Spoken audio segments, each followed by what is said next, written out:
2022ರಲ್ಲಿ ಲಾಡ್ಲೆ ಮಶಾಕ್ ದರ್ಗಾ ಆವರಣ ಆಳಂದ್ ರಾಘವ ಚೈತನ್ಯ ಶಿವಲಿಂಗ ಪೂಜೆಗೆ ಹೋದಂಥ ಸಂದರ್ಭದಲ್ಲಿ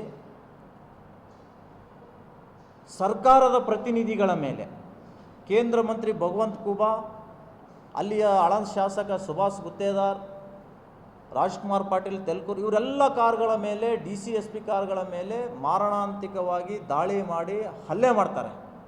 ಪೊಲೀಸರ ಮೇಲೆ ಹಲ್ಲೆ ಮಾಡ್ತಾರೆ, ತಲ್ವಾರ್ಗಳನ್ನು ತೆಗೆದುಕೊಂಡು ಬಂದು ದಾಳಿ ಮಾಡ್ತಾರೆ.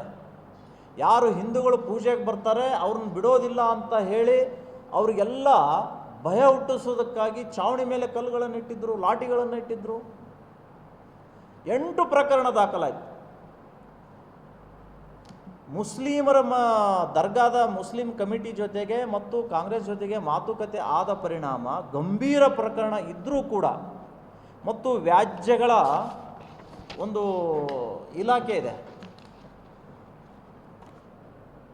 ಸರ್ಕಾರಿ ವ್ಯಾಜ್ಯಗಳ ನಿರ್ದೇಶಕರು, ಅವರಿಗೆ ಒಪ್ಪಿಗೆಯನ್ನು ಕೇಳ್ತಾರೆ, ಈ ಕೇಸನ್ನು ನಾವು ವಾಪಸ್ ಪಡಿಬೋದಾ ಅಂತ.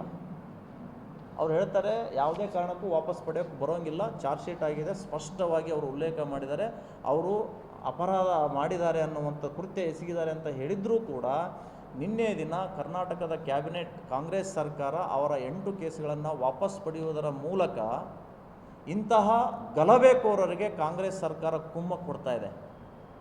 ಸಂವಿಧಾನದ ಪಾಠ ಹೇಳುವಂತಹ ಪ್ರಿಯಾಂಕಾ ಖರ್ಗೆ ಉಸ್ತುವಾರಿ ಮಂತ್ರಿಯಾಗಿರುವಂತಹ ತವರಿನಲ್ಲಿಯೇ ಇಂತಹ ಗಲಭೆಕೋರರನ್ನು ಮುಕ್ತವಾಗಿ ಇವರು ಬಿಡ್ತಾ ಇದ್ದಾರೆ ಅಂದರೆ ಕಾಂಗ್ರೆಸ್ ಗಲಭೆಕೋರರ ಪರ ನಿಂತ್ಕೊಂಡಿದೆ ಅನ್ನುವಂಥದ್ದು ಸ್ಪಷ್ಟವಾಗಿದೆ. ಶಿವಸೇನಾ ಪಕ್ಷ ಇದನ್ನು ಖಂಡಿಸುತ್ತೆ. ಇವರು ಹಿಂಪಡೆದಂತಹ ಕೇಸುಗಳ ವಿರುದ್ಧ ನಾವು ಹೈಕೋರ್ಟ್ನಲ್ಲಿ ಚಾಲೆಂಜ್ ಮಾಡ್ತೇವೆ. ಪ್ರಿಯಾಂಕಾ ಖರ್ಗೆ ಅವ್ರಿಗೆ ಗೊತ್ತು, ಬಾಯಿ ತೆಗೆದ್ರೆ ಸಂವಿಧಾನದ ಬಗ್ಗೆ ಮಾತಾಡ್ತಾರೆ.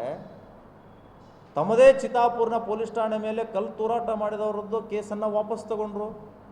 ಹೈಕೋರ್ಟ್ ಇದು ಸರಿಯಲ್ಲ ಅಂತೇಳಿ ತಡೆಯಾಜ್ಞೆ ಕೊಟ್ಟಿದೆ. ಅದರಿಂದಲೂ ಕೂಡ ಪಾಠ ಕಲಿದೇನೆ ಇವತ್ತು ಮತ್ತೆ 8 ಕೇಸುಗಳನ್ನು ಈ ಮಾನ್ಯ ಘನವೆತ್ತ ಕಾಂಗ್ರೆಸ್ ಕೈ ಸರ್ಕಾರ ವಾಪಸ್ ಪಡೆಯುವುದಿರುವಂಥದ್ದು ಪ್ರಜಾಪ್ರಭುತ್ವದ ಮತ್ತು ಸಂವಿಧಾನದ ವಿರೋಧಿ ಕೃತ್ಯ ಅಂತ ನಾನು ಹೇಳಿಕೆ ಬಯಸ್ತಾ ಇದ್ದೀನಿ.